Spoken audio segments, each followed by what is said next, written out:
Hallo, da bin ich wieder. Endlich ist es wieder soweit. EM im eigenen Land. Da kriegt man doch direkt wieder Flashbacks zum Sommermärchen 2006. Alleine das goldene Tor von Oliver Neville, Gänsehaut. Mittlerweile bin ich 27 Jahre alt, das heißt meine letzte Chance auf einen Platz in der Nationalmannschaft. Und weil der Anruf vom Bundestrainer irgendwie nicht ankam, habe ich gedacht, ich nehme das Ganze selbst in die Hand. Meine Jungs, kommen! Wie seid ihr hier unten rein? Ständig.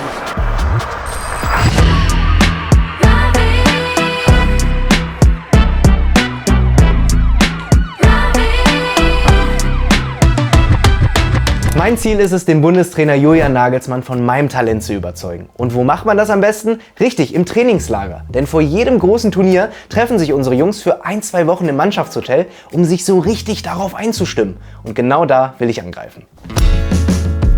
Herzlich willkommen im Golfresort im Weimarer Land. Das hier ist das offizielle Hotel der Nationalmannschaft. Und damit ich als zukünftiger Nationalspieler mich hier auch auskenne, sind wir heute hier, um das Ganze auszukundschaften, die ganzen Wege und Plätze.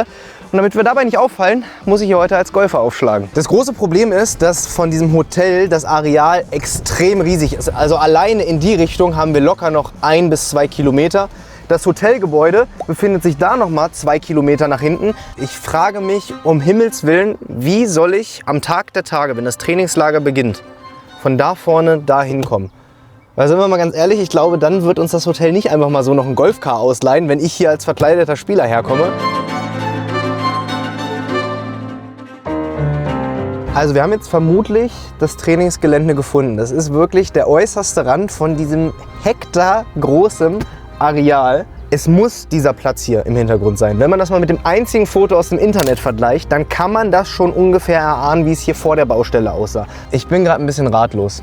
Also der einzige realistische Ort, schnellstmöglich nah an den Trainingsplatz zu kommen, ist dieser Feldweg hier. Ich bin mir aber zu 1000% sicher, dass die diese Bauzäune hier noch wegräumen werden und einen vernünftigen Zaun hinmachen. Weil hier sieht man ja schon, entweder ist da ein Reh rüber gehopst oder schon der ein oder andere Golfer rüber gestiegen. Und dieses Risiko werden sie ja natürlich hier nicht fahren, dass hier Autogrammsammler irgendwie rübergehen. Muss man vielleicht da durch diesen kleinen See durchschwimmen und schon irgendwie in so einem Plastiksack die Klamotten irgendwie mitnehmen, raussteigen, schnell umziehen und dann auf den Platz gehen. Würde ja niemand mit rechnen, dass einer da durchschwimmt. Und die Frage ist aber auch wichtig, weil wir haben ja gesehen, bei allen 3 Versuchen, bei Hannover, Hertha und Werder, war immer der große Knackpunkt, überhaupt auf den Platz zu kommen, vorher enttarnt zu werden, überhaupt diesen Weg zu schaffen. Und wenn wir das irgendwie hinkriegen würden, dass ich hier den Weg nicht hätte, dann wäre es doch geritzt und ich kann endlich für die Nationalmannschaft auflaufen. Vielleicht brauchen wir einen Fallschirmsprung oder sowas. Wenn ich eine Sache bei den letzten Undercover-Trainings gelernt habe, dann, dass der Weg bis zum Trainingsplatz der wichtigste Moment ist. Denn da bin ich bei den letzten Malen ziemlich doll aufgefallen. Und deswegen habe ich mir dieses Mal vorgenommen, dass ich mit einem Auto direkt bis vor den heiligen Rasen vorfahren möchte. Und deswegen habe ich in den letzten Wochen sehr, sehr viel Zeit auf TikTok verbracht, um herauszufinden, wie die offiziellen Autos vom DFB aussehen. Und dabei ist mir aufgefallen, die sehen alle gleich aus. Alles schwarze Busse mit hier und da ein paar Folierungen. Und genau das werde ich jetzt nachbauen. Und dafür habe ich mir mal testweise 2 Autofolien bestellt in 2 verschiedenen Größen. Und damit werde ich gleich mal zum nächsten Autohaus rennen und die einfach mal auf so einen Multivan draufkleben und mal schauen, welche die passende Größe ist, die ich dann am Ende bestelle. Aber auch in anderen Bereichen habe ich mich diesmal besser vorbereitet als jemals zuvor. Ich war in den letzten Wochen sogar hin und wieder mal laufen und versuche mich mal wieder vernünftig zu ernähren. Und ich achte darauf, dass ich genug Wasser trinke. Und was mir dabei hilft, ist AirUp. Denn damit bekommt langweiliges Leitungswasser köstlichen Geschmack. Und dabei habt ihr die Auswahl zwischen 20 verschiedenen Duftpots. Mein Favorite seit langem ist Virgin Mojito, aber in letzter Zeit trinke ich auch gern mal Orangenade. Orangenlimonade. Die neue Gen 2 Bottle passt auch perfekt in meinen Rucksack und ist natürlich wasserdicht. So habe ich immer 1 Liter Wasser dabei und kann auf jeder Raststätte in jedem Bahnhof einfach meine AirUp auffüllen und muss so nichts Überteuertes kaufen. Unter dem ersten Link in der Infobox findet ihr die neue Gen 2 Bottle in 5 verschiedenen Farben und natürlich auch alle Geschmacksrichtungen von Eistee bis Cola und meinem Favorite Virgin Mojito. Checkt also AirUp gerne mal ab und wir gehen jetzt erstmal den Bus folieren. Das hier ist der Volkswagen Multivan. Genau so einen Wagen nutzt der DFB auch, um seine seine Spieler von A nach B zu bringen. Und auch wir werden uns solch einen Wagen in ein paar Wochen mieten. Doch jetzt ist es erstmal wichtig herauszufinden, welche die richtige Größe für unsere Folierung ist. Denn normalerweise klebt hier ein VW-Logo dran, daneben noch ein DFB-Logo, hier steht irgendwie noch Volkswagen Nutzfahrzeuge dran. Deswegen habe ich mir mal testweise 2 Größen organisiert, 25 cm und 30 cm. Und die werde ich jetzt einfach mal aufkleben, weil dann wissen wir mehr. Nicht schön, aber selten. Für einen Test reicht es alle Male. Das ist super tricky. Wir müssen uns ja vorstellen, dass das VW-Logo auf der einen Seite ist und in exakt der gleichen Größe nochmal das DFB-Logo. Es sieht irgendwie beides richtig aus. Ich fürchte, wir machen einfach die Mitte, oder? Von 25 und 30 cm machen wir einfach 27,5. Und dann sollten wir doch damit durchkommen. Jetzt machen wir das Ding aber mal lieber schnell wieder ab, weil der VW-Mitarbeiter, der da seine Raucherpause hat, der guckt schon.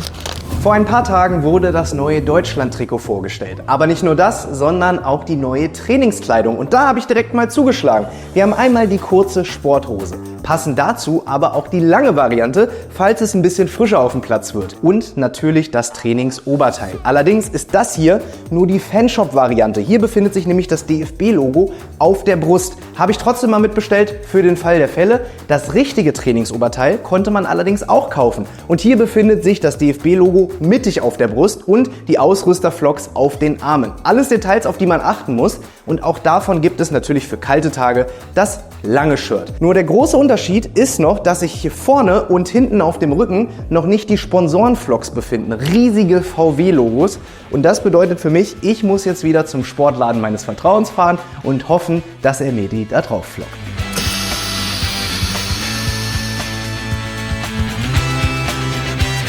Für den Fall der Fälle, dass wir vor Ort kontrolliert werden, brauchen wir natürlich auch einen Plan B. Und da habe ich mir eine Kleinigkeit überlegt. Wir brauchen Arbeitsausweise. Problem ist nur, ich habe natürlich keinen blassen Schimmer, wie ein Arbeitsausweis vom DFB aussieht. Aber das Gute ist, es gibt natürlich Fotos vom letzten Spieltag. Zum Beispiel vom Spiel gegen Holland. Da hatten die Spieler und alle Betreuer folgenden Ausweis um. Und da man diese tollen, hochauflösenden Fotos für gerade mal 125 € vom Fotografen kaufen kann, habe ich das natürlich getan, damit ich die in Photoshop nachbauen kann und einfach mal ausdrucken kann. Und hier sind sie, unsere Arbeitsausweise für das öffentliche Training. Ich hoffe natürlich, dass die Angaben darauf stimmen. Das muss jetzt einfach nur noch mal gelocht werden. Einmal links und einmal rechts. Und das Geile ist, es gibt bei Kleinanzeigen Menschen, die allerlei mögliche Sachen verkaufen. Zum Beispiel Merchandise vom DFB. Und da gab es einen Typen, der all möglichen Schnulli-Zeug verkauft. Zum Beispiel Anstecker, Trikots, Trainingsjacken, aber auch Schlüsselbänder. Und zufälligerweise sieht das Schlüsselband exakt aus wie das die Betreuer und Spieler tragen. Und wenn wir das umhaben und da unseren Arbeitsausweis dran machen, zack und zack, dann dürfen wir wirklich bei jeder Kontrolle durchkommen. Wir haben an alles gedacht. Die Folien für unseren Fake-Bus, den Arbeitsausweis, mit dem wir uns reinmogeln wollen und das Trainingsoutfit, damit ich als Spieler durchgehe. Der Plan war nahezu perfekt, doch dann kam alles anders. Vor wenigen Tagen wurde bekannt gegeben, dass hier hinter mir im Stadion von Regionalligist Carl Zeiss Jena das einzige öffentliche Training stattfindet. Das bedeutet, die ganze Mühe, die wir uns gegeben haben mit dem Mannschaftshotel, mit den Überlegungen, wie komme ich ins Hotel rein, wie komme ich auf den Platz, das war alles für die Katz. Aber das Gute ist, wir wissen jetzt, an welchem Tag und um welche Uhrzeit die Mannschaft trainiert. Das große Problem ist nur, wir kennen uns hier natürlich nicht aus. Das heißt, wir haben keinen blassen Schimmer, an welcher Stelle hier der Mannschaftsbus reinfährt. Das könnte hier sein, das könnte auf der komplett anderen Seite sein. Das heißt, wir müssen heute den ganzen Tag hier das komplette Stadion einmal auskundschaften und am Ende rein hypothetisch uns festlegen, an welchem Eingang wir unser Glück versuchen. Und ich glaube, das noch viel größere Problem wird sein, dass natürlich Einfahrt- und Einlasskontrollen an einem Stadion nochmal was ganz anderes sind als bei einem Hotel. Also ich sag dir ganz ehrlich, ich sehe hier als einziges die wirklich realistische Möglichkeit. Stellen wir uns mal vor, wir fahren da mit unserem Bus durch und halten direkt hier vorne in diesem Kuchenstück von den Tribünen. Dann wäre es wirklich ein Klacks, wenn alle Tore offen sind. Weil von hier aus kann ich zumindest schon mal den Rasen sehen.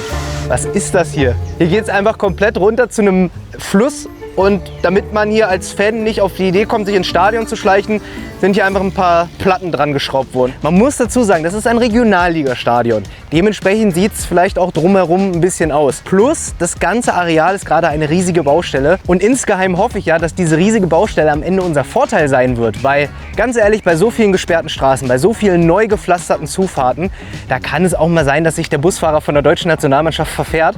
Und wenn der mich dann zum falschen Eingang bringt, dann ist das halt so. Das ist wirklich richtig geil. Das erinnert mich so an meine Kreisliga-Zeit, als ich noch Schiedsrichter war und in genau solche dunklen Kaschemmen musste, wo Bratwürste verkauft werden, um mir meine 12 € zu holen dafür, dass ich gerade eine Stunde Linienrichter gemacht habe. Da drüben wird Bier ausgeschenkt, da drin wird irgendwie gegrillt, es wird da drin auch natürlich noch fleißig geraucht. So stelle ich mir die Regionalliga vor. Das hier ist die komplett andere Seite des Stadions und auch hier befindet sich eine Einfahrt. Das Problem ist nur, dass diese Einfahrt hier einer Festung gleicht. Wir sehen einen dicken Stahlzaun. Da oben befinden sich Zacken drauf, dass man nicht drüber klettern kann. Dahinter noch eine Schranke und ich wette, wenn hier das öffentliche Training stattfindet, steht dahinter auch noch ein Ordner, der unseren Dienstausweis sehen möchte, der wissen möchte, wer ist in dem Bus, warum ist der Bus noch nicht drin. Und das alles führt dazu, dass das hier wirklich das Worst-Case-Szenario werde. Und ich sage euch ganz ehrlich, wenn hier die offizielle Einfahrt des Mannschaftsbusses ist und wir hier durch müssen, ich glaube, dann können wir das Projekt Nationalspieler wirklich an den Nagel hängen.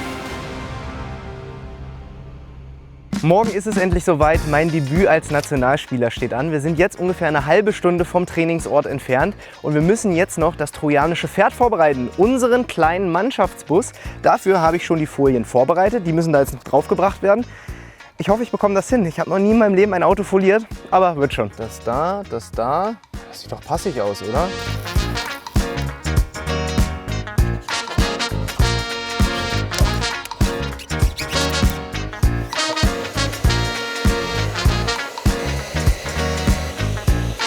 Wie geil ist das denn? Das sieht unfassbar legit aus. Ich glaube, ich mache das jetzt nur noch.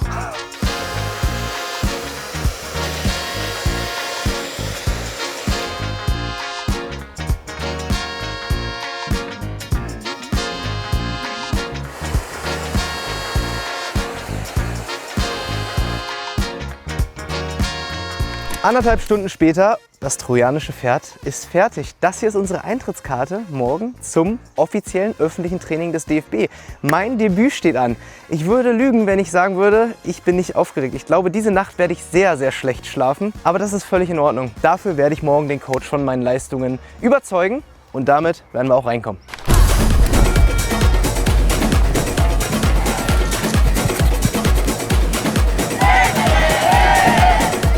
Und dann war er endlich gekommen, der Tag der Tage. Mein Debüt als Nationalspieler stand an. 14.000 Menschen haben sich in Jena im Stadion getroffen, um die deutsche Nationalmannschaft zu sehen. Und ich wusste, meine Stunde hat geschlagen. Jetzt ist es ungefähr noch eine halbe Stunde, bis das Training losgehen soll. Die Jungs sind noch nicht da. Der Plan ist, dass der Mannschaftsbus ankommt. Meine ganzen Teamkameraden gehen in die Kabine, ziehen sich um. Ich bin ja schon umgezogen und ich bin auch schon warm und heiß. Und wenn die ihre ersten Runden auf dem Platz drehen, dann werden wir ganz schnell hinterherfahren, reinfahren und versuchen, so schnell wie möglich auf den Platz zu kommen. Das ist der Plan. Ich habe keine Ahnung, ob das klappt. Eine Sache war aber bislang immer noch nicht geklärt. Wie zur Hölle komme ich ins Stadion? Wie schaffe ich es auf den goldenen Platz? Und wenn man manchmal wirklich am Boden liegt und die Verzweiflung spürt, dann kommt aus dem Himmel ein Lichtstrahl. Und der hieß in dem Moment Konvoi. Der Teambus kommt. Und wir haben uns einfach mal angeschlossen. Die Jungs kommen! Meine Jungs kommen! Da sind sie, meine Jungs. Und die Kollegen mit den Bussen. Und noch ein Bus. Und noch ein Bus. Und noch ein Bus. Und unser Bus! Ja!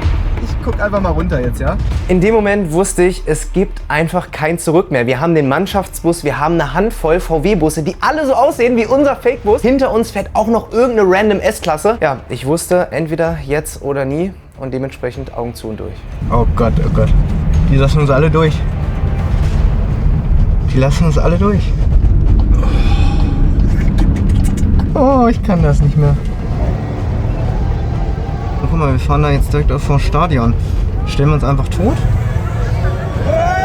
Jetzt ist zu spät. Jetzt sind wir drin. Jetzt sind wir an salutierenden Polizisten vorbeigefahren. Oh nein, oh nein, oh nein, oh nein, oh nein. Oh Gott, oh Gott, oh Gott, oh Gott.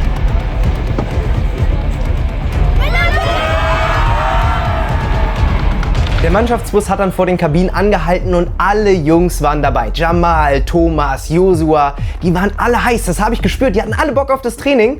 Ich hatte es auch, nur das Problem ist, ich kann ja nicht in deren Kabine gehen. Erstens macht man das nicht und zweitens würde ich dann natürlich sofort auffliegen. Das heißt, wir mussten uns irgendwie da dann noch einen Plan B überlegen, wie wir uns am besten ins Stadion mogeln. Und das hieß erstmal wieder ein Stückchen wegfahren. Über den Parkplatz rechts. Oh, ich will nach Hause. Ich will einfach nur nach Hause. Da ist Dennis Undaff, Josua Kimmich, Musiala. Und du? Und ich. Warnblinker. Ich muss auch einmal ganz dringend pullern. Hier links müssten wir rein. Da, wo der Dude steht. Fahr da mal durch. Und wenn die uns da nicht reinlassen, dann müssen wir ganz zum Anfang und durchs erste Tor und dann straight die ganze Zeit geradeaus durch. Wir müssen vorne an die Ecke, wo die Einsatzfahrzeuge sind. Keine Chance. Das ist nur für den Rettungsdienst. Wir hatten uns das Ganze so schön ausgemalt. Als wir ein paar Wochen vorher am Stadion waren, war das Kuchenstück hinten komplett leer. Da konnte man quasi auf den Rasen hopsen. Das Problem ist, beim Training standen da natürlich Feuerwehr, Sanitäter, Krankenwagen. Dementsprechend durften wir da nicht reinfahren und erst recht nicht davor halten. Die müssen im Worst Case losfahren können. Und dementsprechend haben wir einfach vor dem Stadion geparkt. Und für mich hieß es dann, ready machen. Ich muss mich irgendwie zu Fuß in dieses Stadion mogeln. 1, 2, 3. Und genau an dieser Stelle kamen unsere Fake-Ausweise ins Spiel, die wir schon ein paar Wochen vorher vorbereitet haben. Können Sie uns einmal aufmachen, bitte? Social Media Team, Livestream. Vielen Dank. Aber ganz ehrlich, was soll diese arme Security auch machen? Das sah einfach verdammt echt aus. Entschuldige, müssen wir einmal durch. Dankeschön.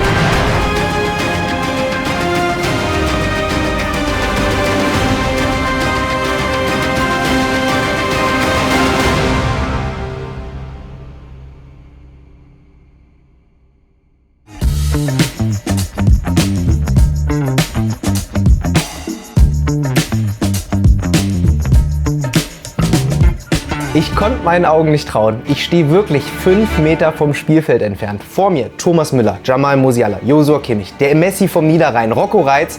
Alle waren sie da. Aber ich habe gespürt, da fehlt ein Spieler. Ein Spieler, der noch eine andere Qualität mitbringt.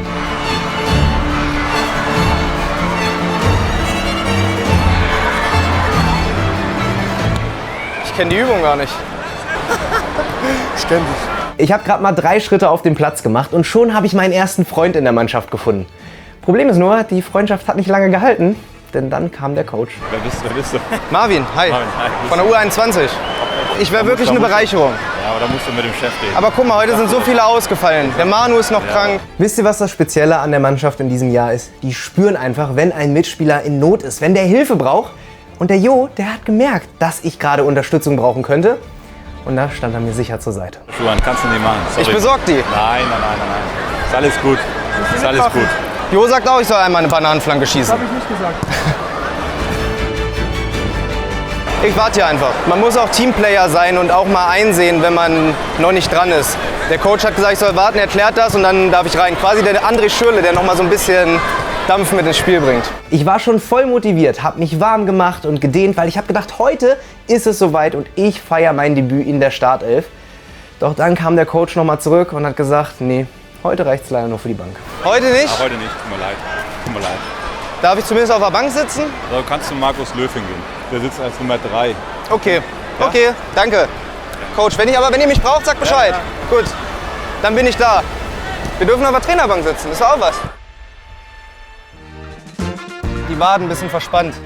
Sollen wir kurz reingehen? Dann schaue ich es mir an. Ah, hier ist auch ganz nett. Wir gucken, was die Jungs machen. Muss die Taktik ja auch irgendwie Blut haben.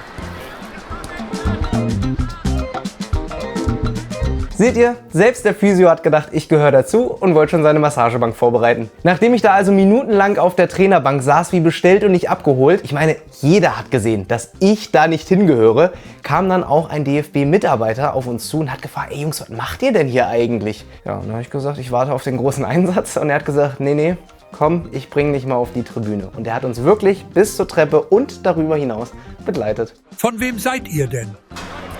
Der Coach hat gesagt, ich soll mich auf den 3. Platz... No, nee, jetzt mach mal kein Spökes. Ich bin vom DFB. Wie seid ihr hier unten rein? Und wer seid ihr? Marvin, ich sollte heute eigentlich mal aushelfen, weil ein paar krank geworden sind, aber... Jetzt hör doch mal mit dem Quatsch auf. Und wie seid ihr hier reingekommen? Durch den Eingang dorthin, durchs Tor. Würdest du auch netterweise oben auf die Medientribüne gehen? Auch wenn ich jetzt auf die Tribüne geschickt wurde, habe ich es geschafft. Im Vergleich zu Hannover, Hertha und Werder hatte ich insgesamt mehr Spielzeit als bei allen 3 Versuchen vorher zusammen. Dann durfte ich sogar noch die zweite Hälfte auf der Bank verbringen. Für mich war es ein voller Erfolg, aber für einen Platz in der Nationalmannschaft hat es am Ende doch nicht gereicht. Aber ihr kennt mich, ich gebe nie auf und dementsprechend habe ich gedacht, komm, ich feuer meine Jungs noch von der Tribüne an. Benni! Vielen Dank, viel Erfolg bei der EM. Das war jetzt der Vertrag, dass ich nächstes Mal mitmachen darf, oder? 100%, ich klär das ab. Dankeschön. Er möchte, dass ich die Bananenflanke schlage. Wie damals David Odonkor auf Oliver Neville. Marvin Wildhager auf Dennis Undaff. Kannst du ein gutes Wort für mich einlegen beim Coach? Einfach mal meine Visitenkarte hingeben. Danke dir. Perfekt. Sehr gut. Ich wette, 50% der Leute denken, ich bin echter Nationalspieler. Chapeau an die Nationalmannschaft. Vor Ort haben es alle mit Humor genommen. Und auch wenn es für mich nur für eine kurze Spielzeit gereicht hat, werde ich die Erinnerung für immer im Herzen tragen. Und was ihr tragen könnt, ist dieses frische Trainingsoberteil. Das habe ich vor Ort getragen und von einigen Spielern unterschreiben lassen. Wie ihr das gewinnen könnt, ganz einfach, schreibt einfach Hashtag für die Bank reicht's in die Kommentare und abonniert meinen Kanal, um keine weiteren Videos zu verpassen. Und dann sehen wir uns schon bald wieder. Bis dahin macht's gut. Ciao.